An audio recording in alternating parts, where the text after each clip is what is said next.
Okay, here we are. Alt.nerd.obsessive.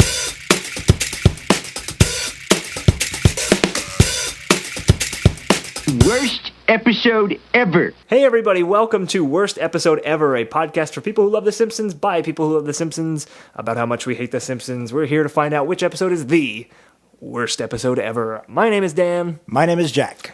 And today we are here with our 8th episode of the podcast. Hopefully you've listened to all 7. You need to. Important information within This them. is the serial of Simpsons podcasts. It really one leads into the other. Yeah, so you'll probably be completely lost. But today we're going to be talking about an episode from the 18th season. Is the 15th episode of the 18th season. It's called Romy Old and Juli-Eh.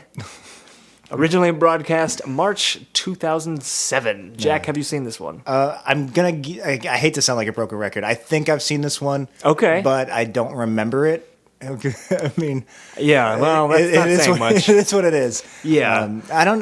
2007, you know what? Maybe I haven't. But honestly, there's so many that I've seen that I don't remember seeing. Yeah, this was definitely long after I'd stopped watching. So Yeah. I've never seen this. Someone suggested this to us, one of our Twitter followers, and just pitched this as an episode where Grandpa marries Selma. And by the way, if we love that you guys are suggesting episodes, and please keep Definitely. doing it. Please But it's do. also awesome to give us these vague, awful plot lines because it just made it like our mouths started watering. I know, I was like, I can't believe that they actually did that. Yeah, you thought she was joking. I did, and not only did they do it, but they did it 7 years ago.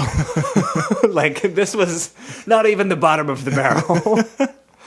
So yeah, that's our episode She for actually today. marries the bottom of a barrel in next season. Yeah. So it's Romy Old and Juli-Eh. It's from season 18. If you haven't seen it yet, hopefully you have, but you still have time. You can pause it right now. Go to simpsonsworld.com. This isn't live? Is it a terrible strain on the animator's wrists? Yeah, no, we're not doing this live. But I've never seen it. I'm pretty not excited. That sums up every introduction to our podcast. I'm intrigued, I guess, to Okay. see what this actually Good word, is. good word. So we are going to take a break right now and watch the episode, and we're going to come back, and we will almost definitely have some comments on it. Let's hope so. All right, see you soon, guys. I'm glad you called. This is really gonna drive Homer crazy. Well, actually, the real reason I asked you out is because I'm a little sweet on you. Oh, listen, Abe. The other night was fun, but... Phooey on butts. At my age and with your drawbacks, we can't afford to miss an opportunity. Why don't we just spend some time together and see where that takes us? Yeah, what the hell? Want to split a basket of garlic bread? Slow down, you hussy. So that was Romy Old and Julie Blah. Juli-Eh. Juli-Eh. All apt. That was wasn't exactly what I expected. I was really expecting it. I mean, the idea of Selma marrying Grandpa is just terrible. Completely terrible, yeah. I was expecting a huge train wreck. I wasn't. I didn't hate it as much as I thought I would. I wouldn't say we were pleasantly surprised, Yeah. but when you expect it to be real bad and it's just kind of bad, Yeah. it's a step in the right direction. We'll get into that. Yeah. I guess real quick, we'll just recap the episode. Hopefully you guys seen it by now. But basically, let's see. Homer realizes that he can't afford to buy all the things he buys because it opens with him starting a rec room. Opens with a great joke with him blindfolding the family to surprise them. They fall down the stairs. Fall down the stairs. Yeah, that was good. Nice. That was a good opening. Very strong. Yeah, and so he declares bankruptcy, or he can't declare bankruptcy. I guess that's a non-starter. Basically, they just have to cut costs, which, now that I think about it, that disappears completely by the end of the episode. But disappears immediately. Immediately, yeah. But basically, they have to take Grandpa out of the retirement home to save money, Right. and they actually bring him back into the house, and he moves in and driving everybody crazy, and then he ends up babysitting with Selma, and they fall in love, And they get married. and they get married, Like you do. and then Selma realizes that she can't balance work with married to a senile old man who's dying. You know, when you explain it like this, Jack, it doesn't make a lot of sense. I must be doing it wrong then. because it was perfect. Yeah, that's really about it. And then Yeah. and then they realize that it's a terrible fit, and they have a mutual separation. The B plot is Bart and Lisa collect lots of boxes from UPS or From ass. the American shipping supplies or something like that. But great joke again on the truck, not affiliated with the human ass. Yeah, that was really funny. I like that. See, that's one of those classic kind of background-y kind of gags that we were talking about last episode. They I don't know what the term would be, but they used to call it in the 90s. The writers themselves would say it was for people to pause. The VCR. Freeze frame gags. They call them. Freeze frame gags. Yeah, but I feel like I could be wrong, and now I'm getting off topic of the episode description. But it seems like in the beginning they were actually freeze frame gags where you did need to pause them. But then I think they realized people like them, and they started to incorporate them, and like that was on the screen for a pretty long time. Like we both easily read not affiliated with the human ass. I mean. Yeah, maybe you're right. I don't know. Maybe they did respond, but I think at least back in the day there was like a mix of how like some were brief and then some were a little bit longer. I have been noticing that they don't do them that often. I mean, last episode we were talking about how now they're squeezing in the later seasons they're squeezing in references to old episodes. Yeah, but in this episode that was pretty much the only background gag. You even said to me there was a scene where they're at the mall, and you were like, the stores were just like suits. It was. It was almost as this. I mean, it was almost as bad. It was so bad that I thought maybe they were doing a joke and making a joke, but I don't think they were. I don't Literally, think so. There's a scene in the mall, and that used to be like cash cow for them because they could just fill up all these great fake store names, and literally every single store was just suits. Tools, Springfield shoes was like maybe the one that most creative one they had. Yeah, really. And it's just like it was like mind blowing. Like every single one, and they were prominent. Some of them were prominently in the background, and I was shocked that like it was. I'm almost hoping that it was just a joke that fell flat. That they really went out of their way to not do it. It took all night, guys, but we got Springfield shoes, and it was all worth it. Yeah, that was really weird. So quick to recap the B plot. They get boxes and they from ass, and they build a huge box fort that nobody seems to. It's completely just Bart and Lisa. It doesn't really spread outside of the backyard. Yeah, and then they have a huge battle with the UPS people because the UPS people are mad that they're hoarding all the boxes, and they have a big Lord of the Rings type battle. Why do the UPS people really care? I didn't totally understand that. It was basically Bart sees Flanders getting this delivery of boxes, and Flanders is like, oh, they're free if you have a business. And Bart comes up with a business on the spot and just starts collecting these boxes. And I didn't understand, especially because it was the delivery truck driver who was giving him the boxes was the kind of, the guy who talks like this, the generic. Bronson.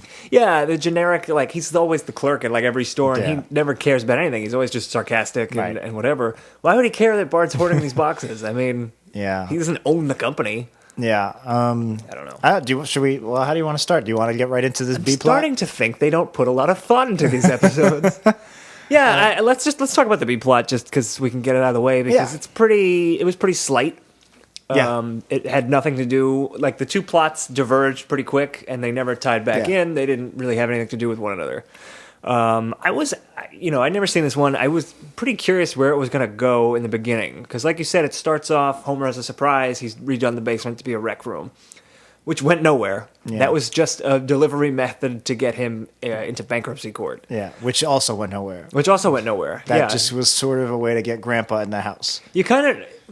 Okay, so maybe we're not talking about the B plot. We're kind of shifting into the A plot. But it's interesting that the setup for a pretty weird episode concept, having Homer's father marry Homer's sister-in-law, they don't even try to set it up. They waste the beginning on two kind of false starts. Yeah, there's any number of ways you could have had Grandpa. Yeah, and if you're just Selma trying to get Grandpa and Selma together, there's a lot quicker ways to do that. Yeah. Because it never comes back. It doesn't tie back in at all. Like the cost saving, which again is another plot they've done a million times. Yeah. Yeah, I'll take up smoking and quit that. Here's $1. No, I'll become a chimney sweep. Clean his whistle, sharp as a thistle. Best in all West. Stop that. Just sidebar, one of my, I don't know if I said this on the podcast or not, but one of my favorite classic Simpsons things was when Bart would be a Cockney British guy and like he's writing the play. Is it St. Swithin's Day? It is, replied Aunt Helga. It fits perfectly for whatever reason. It shouldn't fit at all, but it fits so well. I don't know. Anyway, when the episode started, I wasn't totally sure where it was going to go as far as the B plot at least, because I knew it was already about Grandpa and Selma. But it starts, the kids are really excited to have a rec room, and they were playing ping pong for a little while, and Bart was playing pinball, and I was like, oh, I wonder if they're going to get really into one of these games and like find out Bart's like a pinball wizard or something, and like that would take them off on a thing. Nothing like that. It was complete separate. I got a big laugh out of the pinball, and then I realized I was wrong. I just completely misinterpreted the joke. What was it? He starts playing. He goes, "Wow, cool! I've never played pinball before." And he starts playing, and the sound effects are great. It's just like ding, ding, and the ball's just like clunk, clunk, and it's like really slow and boring compared to and I thought. Like, that was the joke that they were saying, like, oh, look how boring pinball is. But then it turned out to be a joke where Bart was like, wow, cool, look how the graphics, the ball looks so real. Oh, right, and okay, like, that joke's, that's fine, whatever. But I thought it would have been so much funnier. That wasn't that bad. There were worse. I thought it was so funny. It was like, wow, cool, pinball. Yeah. Ding, clunk, ding. And apparently that wasn't a joke at all. And I like pinball. I love pinball. I thought it was just a funny sound design joke that was completely made up in my head. Yeah. Brain finding patterns that aren't there. Join us next week when we find all the hidden sound design jokes. In Bang Clunk. Bang Clunk, the sound design podcast. Maybe. We'll see. Bang Clunk is the name of the episode. We'll see how full we are after Thanksgiving. Yeah, that's right. Thanksgiving has already happened, Jack. This episode's coming out after Thanksgiving. I don't know if we're going to cut that. We don't need to cut it. We're not recording in advance or anything. Because we'll be eating Thanksgiving and not recording an episode. By the way, we were, sticking to the topic here, we were eating this while we were watching this one because, we were hungry and it was a lunchtime, so we got some food. Yep. And God, what an episode to pick to eat, like seeing Grandpa and Selma making out. Yeah, and they were making like mouth noises. Yeah, it was just like, it was really, and then Selma was making references to her thigh hair. And I was just like, really, that was the worst episode we could have chose to eat to. The worst episode to eat chicken to. It's this one. We're calling it now. Should we start a new list of worst episodes to eat to? Done. This is number one and also the only one. Actually, Battlestar Galactica, they had those jockey elves. You know what? That's the worst. Yeah, you're right. Nothing is worse than those jockeys. Anyway. So it starts off, Homer redoes the basement, and then he gets... I think Marge was like, oh, how can we afford this? And he was like, I've got a plan. And he goes into court and he says, I'm going to declare bankruptcy. That means I don't have to pay any of my assets. Right. Or I don't have to pay any of my debts. Right. And the judge is Jane Kaczmarek, who I did see the first few episodes she was on. That was back in like probably 2000, 2001. Whenever Judge Judy was becoming big, because she's clearly, they even gave her the neck wrinkles. Yeah, they really don't even try to hide it. But I guess she's sort of Judge Judy-esque. Yeah, they don't really capture the intricacies and the subtleties of Jude. of old Big JJ. Of JJ. Double J, our podcast about Judge Judy, coming next week. But yeah, Jane Kaczmarek, I mean, you would know better than I would, and I don't think you know that much. How often did she appear? Well, I am the world's leading Jane Kaczmarek expert. It's you and Bradley Whitford. I actually have a slight edge on him, but we keep it friendly. No, I have no idea. I don't know how late she does it or how many. I know she's done a few. Okay. Because not that they had like a great judge character to begin with. It was Judge Snyder who was the one who Lionel Hutz may or may not have ran over his son repeatedly. But yeah, I mean, that was like a fine judge character. And then I guess the Judge Judy thing always kind of seemed a little too easy for The Simpsons. Yeah, a little pop culture. Like, well, I mean, they do that. I don't know. It's just not terribly original. I mean, it's usually... Jane Kaczmarek actually fits pretty well into the cast. She does. I mean, and she is clearly the person you would go to for this harsh judge who's like Judge Judy, because she's got that, authoritarian voice. Yeah. But normally if they pick a character and they want to like model it after someone, they choose someone from the 50s, like Edward G. Robinson for Chief Wiggum. That's a good point, yeah. Or, well, they did have Rainier Wolfcastle as a pretty spot on but Arnold. But you could say, I don't know. I know what you're saying. Judge Judy seems to be a weird, but I guess if you're doing judges, that would be a judge that would pop into mind. yeah, I mean, when you think of famous, interesting judges to parody, you're not jumping to like Judge Marshall from the Supreme Court. Anyway, I do.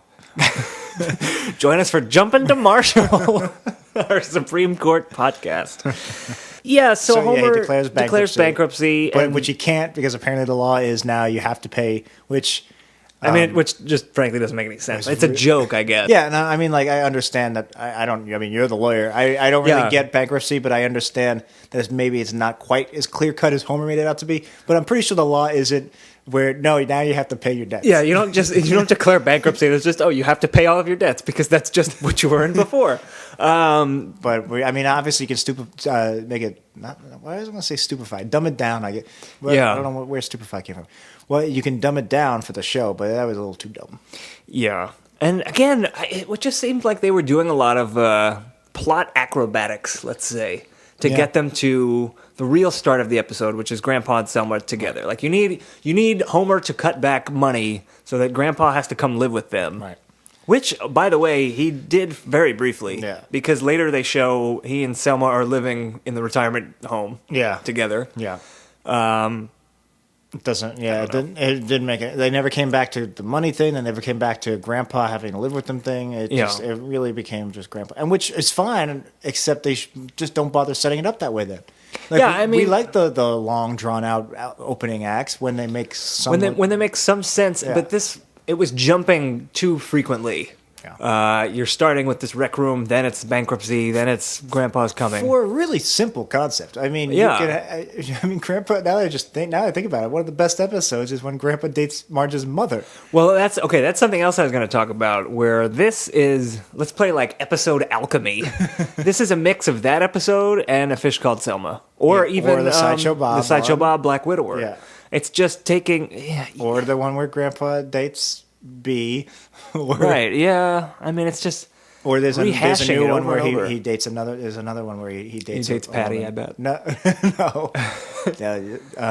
Dates Apu. Hey, I just realized. I didn't even realize this week and last week there were no gay jokes we brought up. That's true. Well, there was actually sort of a gay joke here because if you remember, part of the master plan that didn't make any sense was Homer and Patty were making out.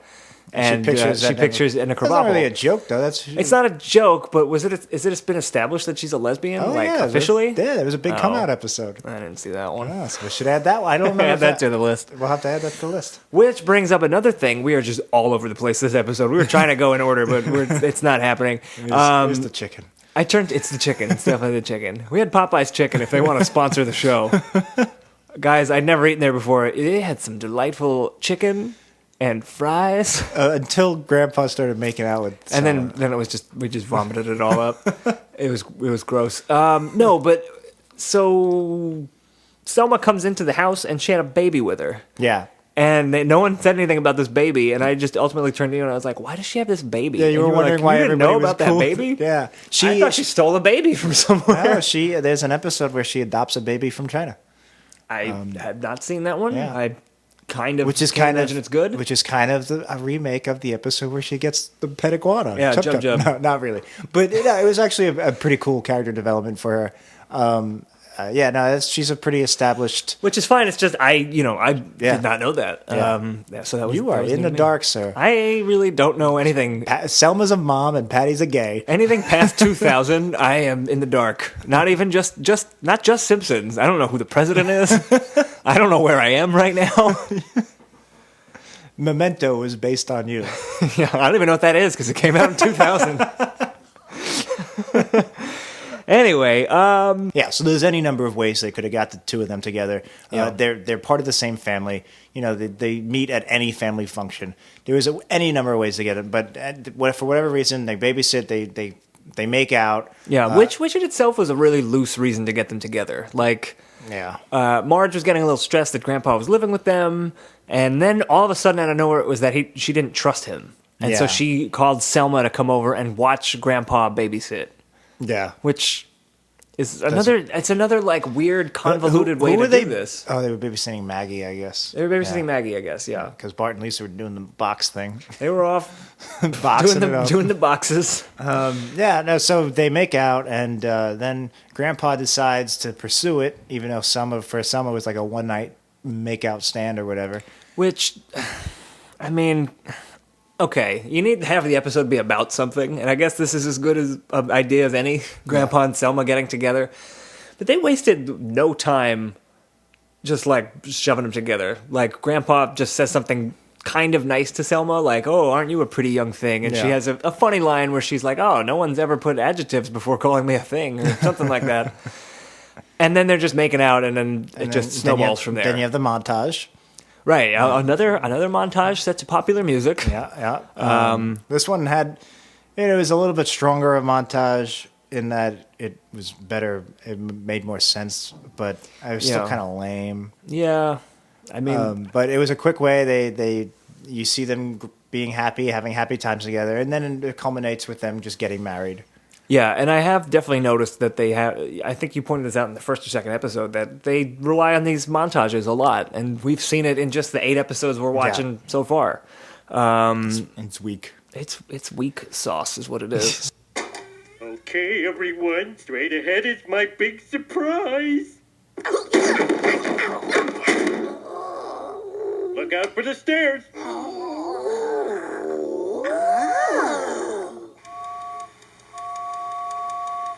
You redid the basement! Whoa, feel the pile on this shag. Whoa, baby. Will you look at that paneling? I feel like I'm back in wooden times. Check out this pinball machine. Chevy Chase in foul play. Pinball, eh? I've always wanted to try this.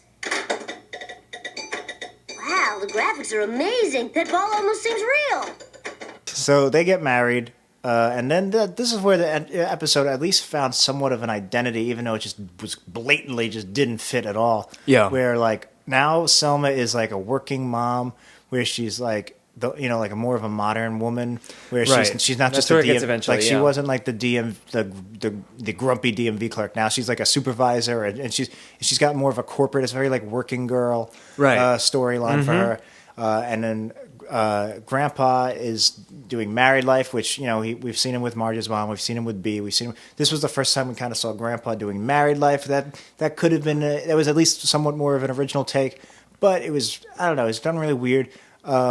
It was really, I mean, Grandpa's senility has always been. I'm glad you brought this up. It's always been a sliding scale from even within the same episode. Yep. But for whatever reason, I guess because it was tied into this idea that now she's married to him, kind of stuck with him. It was really dark, especially. It was way dark. It was like when Selma marries him, and it looks like they're gonna have a happy ending, and then he's like, "Oh, where'd you go, Lisa?" Like something like that was a very dark joke. Yeah. He's like, "I thought we were at the circus, Lisa." When they came home from their wedding, and it was like, "Where is this episode going?" Yeah, and it wasn't really like a Grandpa's senile joke. It was Grandpa's senile. It was like, shit just got real. Yeah, and like, so I don't mind the senility going back and forth. Right. Use it for whatever.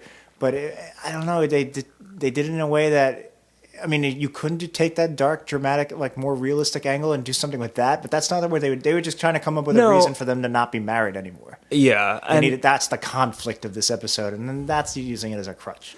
I thought maybe it was because of that kind of dark joke where he thought Selma was Lisa for a moment. There's a scene later in the episode where Grandpa's at home at Selma's house, and he's in the kitchen, and he like puts the blender on the stove, and he puts a VHS tape in the microwave, and it's just all these different things are happening, and he's just like, oh, Grandpa doesn't know how to function in the kitchen. And it wasn't funny for 2 reasons, I guess. Mm-hmm. One, it's kind of hacky. Yeah. Just like, oh, he doesn't know where the blender is supposed to go. And it went on too long for it to be like, because first it was the blender thing, and then it's the other thing, and then ultimately it was like 5 appliances he had running, just wrong. So just the fact that it wasn't that original was bad, but then doubled by the fact that they had just made that dark joke before that, it just made me feel sad, like, oh, Grandpa's senile. Yeah, that sequence, that's, I don't know. Was that just me, or did it bother you too? So that sequence, I think, is probably the most remarkable thing about that episode, or one of the most remarkable things. I really liked the way that sequence was done, although I agree that A was really hokey, like Grandpa putting the pancake mix in the CD player. Yeah, and I also think it was the first thing he did was he puts the blender on the stove, and that was a little dark. That kind of like reminded me of my grandparents doing stuff like that. Yeah, and I didn't really find that funny, but I thought as a writer, from like a writing structural point of view, it was actually a really well executed scene. The directing was a little dull. They should have directed a little bit better, but the way they set it up, and I didn't think this until the end, but like first he does the blender, then he puts the VHS in the microwave, then he does another thing, and then like everything starts going off at once, and now he's using the sink as a phone to call the fire department, and like it actually was very well done in that it just they set it up, and then everything kind of just exploded, and it was a really good arc of like. Like in the scene, one thing starts and then they all pay off at once. It doesn't really belong in this episode, and it was also hokey the way that the things they chose to do it, and it was also dark the way they yeah. I was really surprised that like it was one of the more well thought out. Usually in these episodes we don't see them actually thinking it. Like it reminded me of a sequence you would see on like Boardwalk Empire. Or like a cable show. When Grandpa goes crazy on Boardwalk Empire, where like they put in these elements and then they know exactly what they're doing, and then they all. So you're saying like almost like an Inglourious Bastards, like Quentin Tarantino scene. It Right. started and there's Right. tension, and then it pays off. Like at the end. they're setting it's like they're setting everything up, and then they have a big. A big payoff, and I thought because it ends very chaotically with the alarms going on, and like that was where the direction got better because now you have like an aerial view of Grandpa like surrounded in the middle of his kitchen. I did kind of like that shot, and like that's when I liked the sequence at the end. It was like, oh, that all paid off, but again, that was just because it was a smart and well constructed sequence. I was just happy to see that in the show because you don't, right? But it didn't belong there, and the stuff in the actual sequence wasn't good. Yeah, I mean, I clearly didn't like it as much as you did, Yeah. but I will say this: it wasn't lazy. There definitely was some effort put into it. It wasn't just like kind of like one of the like HD era or like a Family Guy late era joke of just like, oh, Grandpa like immediately the house is on fire. Yeah, lightning would have hit it or something.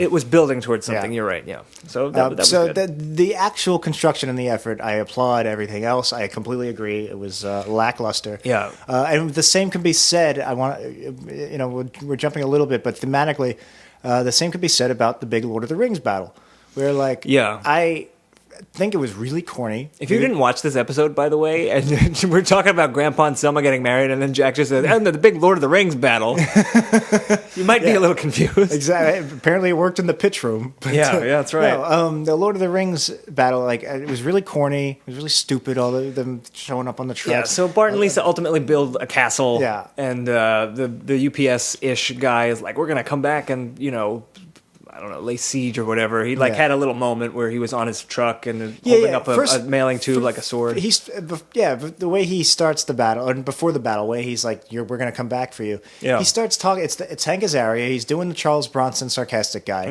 and then he just suddenly starts talking about, like in a refined British accent, like he is from Lord of the Rings. Like I can't do accents, but he was like, we will come back and we will storm your castle. Right. And it really didn't fit at all because the Charles Bronson character. Like it was, I don't know. I didn't like that at all. I really did. I liked at the end where he comes out of it and he goes, "It's over by the airport." But like that's, right, that's a rehash of like the Millhouse joke. Like he went over to his grandma's. Millhouse is gone. Yeah, he was spraying for potato buns. And like I like that, true. even though I like that because it's funny and because Hank Azaria nails it every time. But that was a rehash.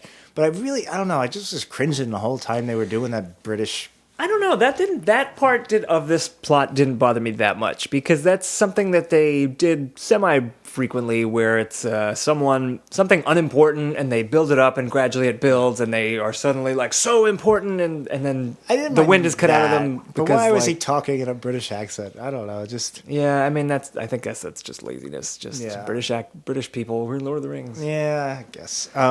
But anyway, so then they all show up on their trucks, like a whole full army of them. Like the one guy splits the bag open and all the pink styrofoam bubbles fall out of it. Yeah. It's very Lord of the Rings or 300 or a lot of those a lot of like the mid-2000s swords and sandals battles. Yeah. Did you like the Lord of the Rings thing? So that's what I was gonna say. I don't know. I didn't think it really worked. I don't think it worked. I think it was really corny. I think the music sold a lot of it. I think they did a good job of doing a like what would a Lord of the Rings type battle be in a fort with a fort? Because going back to your point with the Grandpa thing, it wasn't lazy. Yeah, everything was smart. The way they plotted, used the poster rollers and the clipboards as shields, and right? And then I really don't know how I feel about the fact that out of nowhere one real life dragon just shows up. Yeah, I don't know if I like that or if I hated it. I can't decide one way or the other. I'm with you on that because obviously it's completely takes you out of the story because you're like, there's a dragon here. Yeah. Like, this is a regular episode, there's a dragon. This is the same universe. Like, it's not something... Mr. Bergstrom told Lisa, like, you are Lisa Simpson, and now there's also a dragon in that world. It's not something that, that's acting in a dragon-like fashion. No, it's a literal dragon descends upon this giant cardboard castle. With a UPS guy riding it. But I liked the gag. Surreal enough to be funny. Yeah, and then when Lisa and Bart destroy their own castle, and then you just see that the dragon is laying in the backyard dead. That was funny. See, but I don't know if it was worth. I mean, we'll get into this later when we talk about what was our least favorite episode. Right now, our worst episode ever is still the first one we did, Saddlesore. It's still Saddlesore. And the moment we decided we hated that, and the moment we kind of say is the Simpsons jumped the shark, the one moment, if we had to pick one, is where the jockeys turn out to be these magical elves. Those damn and here jockeys. You have a magical dragon. But maybe it's not because it's not as plot-oriented. It really is kind of just a background throwaway joke. It is. And no one comments on it. It's not like, oh my God, there's a dragon. It is just totally a gag. And so I don't know if I like it, but I'm definitely not hostile to it in the way I am the jockeys. You're right. Because then that's part of the A-plot. That was part of the main story. And then it's just dumb. Yeah. It was just stupid. It didn't make any sense. At least they were actually having a big battle. It sort of makes sense to see a dragon in that context. Because it's a Lord of the Rings, and I like that it is the only other thing that isn't like a clipboard or a poster roll. Right, it's the only real thing. And like it looked really pretty because everything's brown, because the cardboard box is brown and everybody's in UPS set, and there's like dark clouds, and it really. I think they did a good job selling the Lord of the Rings. The only reason I would say I didn't love it is because I wasn't laughing, and I don't know how necessary it was to do. Like, it wasn't the smartest parody. I did like it was really the details that the only thing I really liked was the clipboards and the. At one point he starts blowing bricks out of a tube, and they snowball too, and that I didn't like, because it's like, what do bricks have to do with office supplies? Well, here's something I wrote down in my notes. Yeah. This is an okay idea that seems to have gotten away from them. I think that's good. Like the idea that that Bart and Lisa have all these boxes. What are they going to do with it? I like this is a funny joke. Lisa's like, well, I have some suggestions, and Bart reads them, and he's like, oh, cool, make a fart. And Lisa's like, no, a fart. And that was the other thing. If you're going to do the Lord of the Rings siege, I was surprised. I thought it really was just Bart and Lisa in the backyard. I thought maybe all the other kids were be there. You have a late... You see Nelson jumps in. Yeah, there's that, and that's like the cliche, third act Deus Ex, where like Han Gandalf, Solo comes back. The Gandalf at the top of I guess Gandalf's better than Star Wars. Yeah, that's Gandalf is not better than Star Wars. Just Gandalf is better than Star Wars in total. No, but that was a good move by them, and it worked. B, if you guys listened last week, Dan was reading a story he wrote when he was in high school about Simpsons characters that fight characters from Doug, and also had Nelson coming in. So I think we can safely say that this episode from 2007 found your old website. Yep, that's exactly what it is. Stole it and just did a little tweaking. I wasn't in high school, to be fair. It was probably 8th grade or 7th grade. I'm sorry. You were a married adult. Yeah. It was 3 weeks ago. This was yesterday. I said to my wife, this is gold. Nelson appears. No one will suspect it. If you have no idea what we're talking about, check out last week's episode, or maybe we'll do another one. I think later in this one. It was like a time code 6 hours and 8 minutes. Yeah, last week we ran a little long. Lower the drawbridge. What's the password? I love my sister.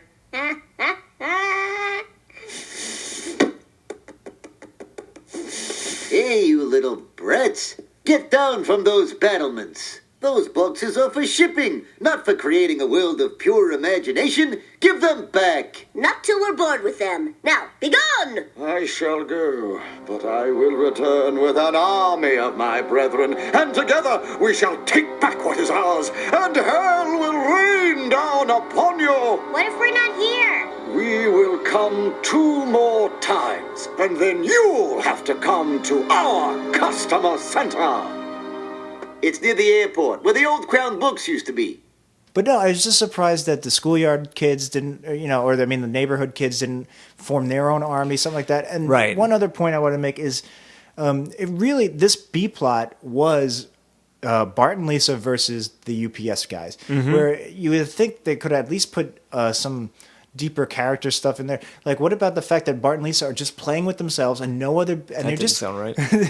they're in the backyard, they're playing with each other, and like they're having a good time just being Bart and Lisa building. Yeah, like, which I really liked because we talked last week in that horrible episode we watched. Yeah. How like Bart was like, this is how I wanted to get out of here. Like he wanted Lisa to die, and it was just like they're brother and sister. Yeah. Like they could be friends sometimes. One of my all-time favorite episodes is Lisa on Ice, where they play against each other in hockey, and that's one of it. It's just a great sibling story. Yep. But they could. I thought, if anything, they should have done something about how Bart and Lisa learn. Maybe like they build this amazing fort, so maybe it should have been how they couldn't even get 2 boxes stacked up on each other. Yeah. But then they learn to work together. Teamwork. Like Lisa's good at doing this, and Bart's good with this kind of stuff. And right, and then it builds and builds. And then the climax could have been that the UPS guys come and like try to take down. And now it's not. You're not trying to take down this cool fort. They're trying to ruin what Bart and Lisa made together as brother and sister. That's perfect. And now you have this huge Lord of the Rings battle, and it's awesome. And it makes sense because you know what they're fighting for. They're fighting for this Right. sibling bond right. that they've And now, they've made. but instead, the B plot was the fight. Like that was the story. That was it. It was just let's do a cool action sequence in the backyard. Well, yeah. So I mean, it's not like whatever. Every episode there's a better way to do it. So I'm not mourning it because it's just one out of whatever 600 episodes. Yeah, but, right. But let's go back to the A plot, the grandpa stuff. No. Because sorry. No, I want to go eat chicken again. Why can't we do a podcast about the good episodes? Well, I don't know. But this is there was something I wanted to mention on this episode, and it also ties into what we were talking about last week. Last week we had this Steve Carell episode where they made a really just half-assed attempt to include Homer in it. Right. This one, I thought it was a little bit more organic. They did try to bring Homer into the grandpa story. I like the idea too. Yeah, him and Patty teaming up to right, because it's interesting because then Homer has to work with someone he doesn't like, which is Patty. Which is a great story. His father is with someone he also doesn't like, Selma. Yeah. And it makes sense that he's caught in the middle. It's not just tacked on like all of a sudden Steve Carell is on his bowling team and needs his help. It's actually decent writing. Yeah, it made sense. It shows the effects on Homer, basically. Like we saw part of the episode from Homer's perspective. Right. Though I think they kind of lost that thread a little bit towards the end of the episode. Yeah. But it did lead to a pretty funny line, which was Homer runs into Patty and he's like, "Oh, who are you going to be in love with, Bart?" That was good. I mean, incestuous and kind of creepy. Very creepy. But it's a joke kind of about the inherent weirdness of the episode. But it still works in the world. That still works. Yeah, exactly. So that was some of these writers are pretty good. Must not be those losers from That's right, last not week. from season 24. Those assholes getting paid to write a show they love. Yeah. This is apropos of nothing, but at the end, there was another great line with the guy at the DMV says, "We're the DMV. We're about getting things done." Yeah. I mean, that whole thing kind of felt weird just because it's something we haven't seen before and it just didn't fit. Like, Patty and Selma are these miserable spinsters, and like it always... Is that a politically correct term, spinsters? I think that's fine. So, and like it always fit that they were DMV drones, and then they do this whole corporate working girl thing, which I guess I kind of like that. Yeah. That worked for me. I could see. I like the joke with the corporate meeting where they're like, Bailey Street, you can't, but you would just Yeah. But I was wondering, like, who are these? Like, I always think it's weird when these corporate kind of white collar people that we've never seen before are in. I don't feel like they belong in Springfield. Like that should have been like the mayor. Or I don't know. Yeah, maybe. But I like the idea because it's taking, Patty works at the DMV and kind of elevating her role. Selma. Like it doesn't matter. No one knows the difference. Yeah, I don't know. There were a lot of... There were great DMV jokes, like the things that were DMV going jokes. wrong, and where they ran out of traffic cones. So she's like, buy some wizard hats from Yeah, Paint 'em Orange. That was clever. That was funny. This episode had a lot of building blocks for better stories, I think. Like the way that you described the Bart and Lisa episode, if it had been more about them, forging a bond, yeah, that works. That's an A-plot even. Yeah. And I think there's something It was an A-plot in the hockey episode that I liked. That's a good point. That is a very good point. But like Selma has to work and balance something else, this Asian baby that she apparently has. There's something to that. There's an episode in there, maybe not a full episode, but Yeah, because there aren't a lot of single moms on the show that we could see their plight, which is a very relatable, common thing that for a show that's done every goddamn conceivable idea possible, and they're just rehashing ideas. It's nice when you can come up with something they haven't done. Yeah. Like they had Ruth Powers, and that was an interesting take, but this would have been another way to do it. right. But married to why did it have to be Grandpa? Yeah, it just seemed like there were a lot. Okay, now I've got what I want to say. Yeah. It seemed like this episode was a clothesline with jokes and things hanging onto it. The clothesline was Grandpa marries Selma, but that was just completely arbitrary. Right. And they could have hung these different things onto an episode premise that made a little bit more sense. Yeah. Like, you want to show Selma working in the DMV at, like, a higher level, fine. You could do that, and it doesn't need to be that she got married to Grandpa, of all people. It Right. could have been somebody else. It could have been Disco Stew. We could have seen that episode. I mean, she didn't even have to be married. She's a single, Yeah, even her as a you're single right. mom. It could have just where we are. Yeah. Yeah, Homer going bankrupt, that could have been something else. I mean, I guess I feel like they've done that. Yeah. I don't know. But no, you're right. You're definitely right. It just It's a weird premise. Yeah. And they didn't again. If you're gonna do a weird premise, then have the episode be about that premise. Yeah, here's an interesting thing. Let's put on our thinking caps, Jack, Okay. and try and think of like how this came about in the writers' room, because I think someone probably had this idea: Grandpa marries Selma, Well, and then they. Yeah, I was just gonna say. I mean, we should just say this because we need to, even though it goes without saying. we have no idea what we're talking about. Is that what you're gonna say? No. I mean, there was that spin-off showcase episode from season 8 where they made a joke like, who will Selma marry next? And they show like a rotating, more and more ridiculous.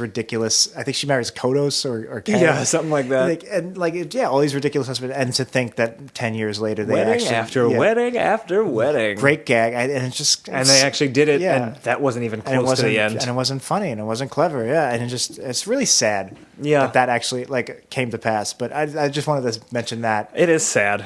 That time has marched on and Grandpa has gone senile. So the fact that, going back to what you said, so what were they doing in the writer's room? And then somebody was actually like, Selma marries Grandpa. Yeah, like someone probably just pitched that, and then for whatever reason they went with it. And then I feel like they kind of reverse engineered the episode a little bit. So maybe, we were talking in the very beginning how it kind of goes through the rec room and then the bankruptcy and why are they doing all these things. Maybe they were just padding time because they wanted to have the first act end with the reveal that Grandpa and Selma are making out. Yeah. And they just had to fill it somehow. They just want to get to that point. There's something to that. I mean, they could have beefed up the B plot. They could have. I mean, you had a good suggestion there. I do want to also point out the reveal that when the family finds Grandpa and Selma making out, that was a funny line when Homer and Marge come home early from like the ribs restaurant, and they were like, "Those ribs were so cheap. Those ribs were so cheap. That'll sure to be the surprise of the night." Yeah, and then they see. And again, that's like another breaking the fourth wall, but doing it in it a is, way, but in a funny way that makes sense. Yeah, in the reality of this show, Marge says weird things like that. Yeah, that could have theoretically been said. Do you want to talk a little bit about Marge in this episode? Because there was one great gag that kind of goes to the point that we've been talking about throughout the whole our whole existence as a podcast. Well, yeah. Why don't you talk about the gag? I do have something I want to say about Marge that's different. So there's a great gag where just Marge is in the kitchen untossing the salad. She's like separating out the lettuce and the tomatoes. It's the leftover salads. Yeah. Which I wish that I had like somebody to do that for me because that's such a great keeps idea. it crisp. But that's just more of this Marge is kind of losing her mind as a housewife, just going crazy. What I wanted to bring up was, is there another moment, I know last week in the couch gag, but was there another moment where they sexualized Marge in a weird way? The very end of the episode, there was a weird thing where they're like having role play. That's what I wanted to say is that, like that I don't mind when, like that, like you can sexualize Marge, because I guess this is more of a continuation of our conversation from last week. Yeah. They've done it before, and like Marge is sexy, and they bring that up from time to time. But it's done in a way where, like, it's still in that world where sex is still called snuggling. And right, like that's true. So like Marge just laying on the bed in her nightie, and like her and Homer. That felt gross, just you saying that. But like no, that's what I'm saying. Her yeah. like, when she's in like a tasteful nightie, that's not see through, and we don't see nipples. Right. Like her and Homer have this like. You know, they're a married couple. You want to see that they have a sexual attraction. It's the difference between showing a married couple that like there's still like a spark and attraction there versus like real world like sexualizing a cartoon character by having her be in Playboy and like showing her ass crack in the couch gag like last week's. Right, and the role playing joke. I didn't think it was particularly funny the way where they went with it. No, but it was. I thought it was really weird. But it wasn't creepy sexual, and I was like, why can't if they're gonna sexualize Marge, it should be here and there, not always, and it should be that way. It shouldn't be seeing her butt crack with a tattoo or her in Playboy, you know, in the real world. Right. Maybe if she could be in Cosmopolitan, but not Playboy. Keep her in Cosmopolitan. I don't know that I have that much more to say. Do you have anything else you want to get to? One more thing. Sure. I don't know how I feel about the way. So Grandpa becomes all of a sudden he's senile. He says it at the honeymoon, and now the plot becomes, oh God, Selma's stuck in a marriage with this senile man, and like now her life is going to be much harder. And it's like I don't know how I feel about that because like I was thinking like she should have noticed he was senile already. So I don't know if that's lazy writing, but it could also be a comment on like how when you fall in love, you do kind of put on these blinders, and then when you do get married. Or you're in a long relationship, you do see things. It is completely possible for you to see things that weren't there. So I could see that as like her writing off. How did she not realize he was that senile? Yeah, I could sort of buy that if you squint. I don't know that they do the work to show that in the episode. Yeah, it seemed. I don't know. It just like I really don't know. It just seemed. I think you're reading more into it than they did. I guess it's just I just felt really lazy how like all of a sudden that like the plot became oh God like now she's stuck in this marriage. It didn't become this would be I would hate this because it's way too dense dark. and adult. Yeah. Like how if you're in love with a person who's fading away in front of you, like that's not a Simpsons plot. But it kind of was actually in the Milhouse Divided when Milhouse's parents get divorced. Yeah, no, but I mean, I guess. I mean, divorce is one thing, but like somebody you love and the only reason you don't love them or the only reason your marriage isn't working is because they're sick I see. And they're physically wasting away. Yeah. So that's a Michael Haneke that's not a Kirk Van Houten's just a loser. Yeah, right. but he's a pretty big wheel down at the Cracker Factory, Jack. So I'm not saying that's what they should have done, but it just seemed really it almost seemed cold how like the episodes now it wasn't like it was just like, oh God, Selma's stuck with Grandpa. It just seemed, I don't know. I don't know what I'm trying to say about that, but. No, I think I understand what you're saying. Let's say, last week we were talking about different sections, different eras of the show. Right. So this would be obviously before the HD era, which we really do not have a fondness for. Right. This is the mid-teens, this 90s is show. the mid-late teens, which I think this was probably the era, based on what I've seen, which is not that much, but... it's the era where they kind of lost the heart. They'd already lost it a lot, but I feel like they lost it completely in these seasons. And like this to me was the epitome of hardcore fans who loved it in the 90s still watching and being like, oh, some of the jokes are still good, and that's like the rationale that they keep watching. Like some of the jokes in this episode were good, but overall, this wasn't like the best episode. I don't know if I'm going to say I disagree with you, but I want to know what you think. Like, how dare you? I think there was something akin to Heart in this, and like in a very similar, right around the same time as that 90s show where, so they in that 90s show they have Marge and Homer, the Verve is playing in the background, and like the the Beanie Baby is like leaking the thing. Right. So like they have that, and then in this episode, it ends with Grandpa saying, "You know what? I understand. I'm old. You should leave me, and you should be with a young woman." And then they just like dance like a Charleston or something. They dance like to old timey music, and it was a kind of a sweet moment where, and I would say that is heart, but it's not. It doesn't work. So here's what I want to ask you. Because I do think it's there. I see heart there. I see heart. Yeah, I forgot about that moment. But yeah. is it there? Is it? Because I do agree with you. So but there is heart. But is it A? Is it just not good enough? Like they're not doing a good enough job? Or B, the more cynical take, is it they're just throwing it in there so they can say it had heart and they really didn't earn it? I don't know if they would just throw it in there. Because like that dance scene should have been sweet. It was very nice of them to end it. Like it should have been like a kind of ending where like when Homer's waiting, says goodbye to his mother, and like it ends with a sweet ending like that. Right. That's what it felt like it was trying to be, but it wasn't. They don't feel organic, I think is what you're saying. Like in the 90s episodes, like a Bart and Lisa, when they hug at the end of Lisa on Ice, that feels organic because the whole episode was about sibling rivalry. Right. It wasn't about them playing hockey and a dragon shows up. Yeah, right. That was the means to an end. Yeah.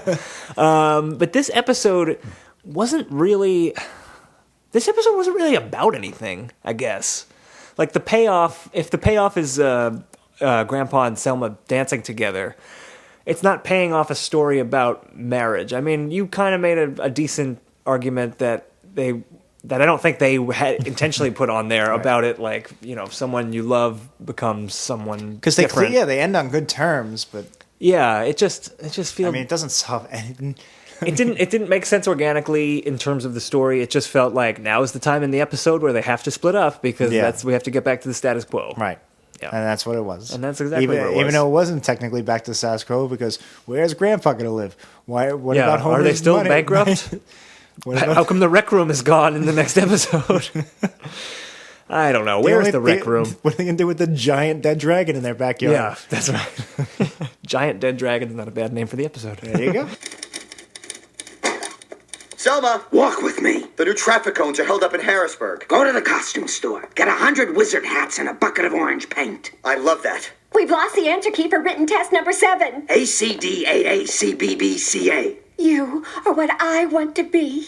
Selma, the divider broke and the driver's test line is mixing with the license renewal line. Hey, re-newbies, stay on your side. You and what line divider is going to make me? No. I shaved my legs to the knees for this. Yeah, I think I'm tapped out on this. I think I'm The Simpsons tapped out for Android and iPhone about this episode. Cha-ching. Yeah, you have anything else you want to say before we Yeah, I do. Don't make me watch that again. Yeah. Well, let's see just how bad it was, because now is the time of the show where traditionally we will rank this episode against all of our other episodes that we've watched so far. So we have a list of 7 so far. The list is growing. We're getting there. What's our worst? Our still worst is Battlestar Galactica. Our worst is still Battlestar Galactica. Since day one. It's going to be a tough one to beat. And our best worst episode is Pokemon from season 12. Yeah, so where do we want to put this one? I did not like this episode. I'll say that. But I didn't hate it like I hated Battlestar Galactica for sure. I don't think this is going to be the new worst episode. The plot is terrible. That, you know, it just shows that they're running out of steam. Yeah, we're really like even 7 years ago. But the problem with this list is we're really every time we're torn because we either hate the plot but like the episode, or like the plot but hated the there's always something's getting lost here. I mean, there's a reason why we made a podcast about how this entire era sucks. Yeah, there's a lot of layers and threads here. I'm gonna say I like Bart Mangled Banner better. So yes, definitely I agree. below that. Okay, so I agree. So we know it's not in the top the best two. The least worst two. I don't know. I would say that 90s show is still better than this one. It's because of Weird Al, isn't it? That helps. We got to rewatch that one because I feel like I like it more every week or hate it less. Yeah, it's not as terrible as it should have been. But it's a good thing. I mean, think about how Battlestar Galactica was 15 years ago, and we still hate it as much as we did. Was it better than that bland Treehouse of Horror episode we watched? It might have been better. I think I would say yes. Because at least they did something interesting, even if it didn't make sense. Like with that last segment where it was a play within a episode. The play with the... That was, I mean, they didn't do anything with it, as we talked about at length in that episode, but it was at least They're something... trying something there. Something new was tried. Okay, so... That's a tough one. I don't know. Do we think it's better or worse than Pennywise, guys? The Steve Carell episode we watched last week. It's another one where I don't know. They're all kind of in that middling area. I'll defer to you on this one. Okay. I recognized last week when we placed Pennywise guys on the list, we said, but it's really close with Treehouse of Horror 20. We're going to keep those together for a while. Yeah. I actually think this episode should go right between the two of them. Let's do it. All right, so this one is slotted in after Treehouse of Horror 20, but before Pennywise guys. Pennywise guys still the worst episode.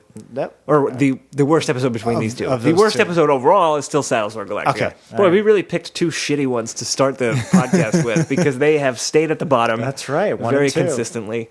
Yeah, so thanks, guys. Yeah, that about wraps it up. So what are we watching next week?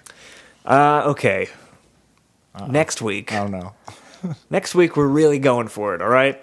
Because Battlestar Galactica has been on this list at the bottom for 8 episodes now. We're going to try to unseat it. Lisa Goes Gaga. Next week, I don't even know what season it's from. It's the episode where Lady Gaga comes in, and that's all I know about it. All right. And it's supposed to be not so good. I've heard bad things. I like Lady Gaga, so I'm fine with Lady Gaga. So I don't see what about this episode could be so potentially damning, but I've heard a lot of bad buzz, so I'm excited to see it. Yeah. So you guys should check it out over the weekend or whenever you can. SimpsonsWorld.com, and every episode. We'll be back. We'll release our episode next Wednesday, and hopefully you'll have seen it by then, and you guys can share in the hate.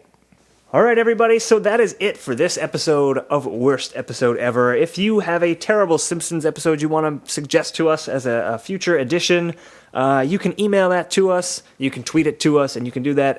We're at worstepisodepod@gmail.com, and on Twitter, we're at worstepisodepod. Follow us. We tweet interesting things throughout the week. What's our LinkedIn? Or we try to. We don't have a LinkedIn yet, but we're working on it.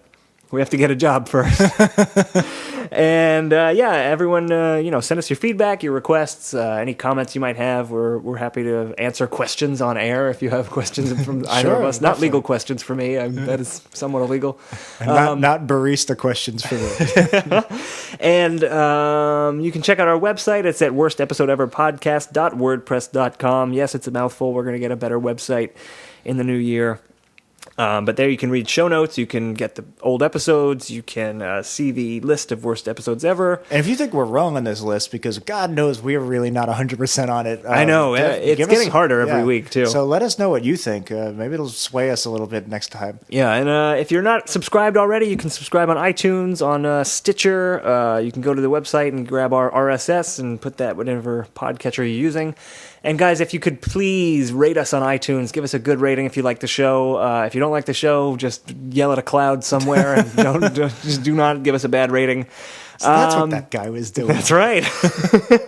And if you're in the Brooklyn area, the first Thursday of the month, which I think when this comes out will be tomorrow. If you're listening to this the day it comes out, because trivia is tomorrow. Because this is live. Because we're actually doing this on Wednesday, December. And so if you're in Brooklyn, Berry Park Bar, first Thursday of every month, we do Simpsons trivia at 7:30. You can Google it for more information. If you're in Chicago and Toronto or some other spots in North America. Yeah, and come say hi. Dan's the guy up front telling questions. I am. I'll have my lucky red cap. That's me. That's us. We'll be back next week with we're going to watch Lisa Goes Gaga, and maybe we'll go Gaga for it. Who knows? We might like it. Probably not. I doubt anybody's going to be going Gaga. I doubt it. All right. But it's time for us to go Gaga. And by Gaga, I mean sign off. We got to go. Terrible. We need a sign off phrase, people. If you have one, tweet it to us. Please give us something better than we have to go. But we do have to go. So thanks a lot, guys. So, how long is Senor Homer out of town for? Oh, I don't know. He might come home any minute. Then I must flee. Where is he? Where is he? I smell his aftershave. I don't think we're doing this right. Where is he? I know he's in here.